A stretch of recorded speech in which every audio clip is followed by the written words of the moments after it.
What is up guys, Dan at this site. In this video, I'm going to show you how to convert your eBay personal account to your business account. So first you need to head over to the eBay's website and then log in with your eBay account. And after that on the left side, you will see your profile. Over to that and then click on account settings. After clicking on account settings, a new window will open. So from here, you just simply need to complete your account information. After that, when the account section has been opened, in the personal info, you will see the personal information. Click on that, and after clicking on that, you will just see the sign in to continue options. Just simply sign in with your password,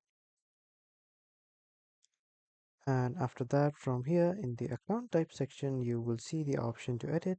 So just simply edit your account type from personal to professional, and but to edit it, you just simply need to start selling on eBay. And when you start selling, this will automatically come. And the edit option, you can just simply press it. And then you can change your personal account to your professional account. So that was all for this video, everyone. Thank you for watching.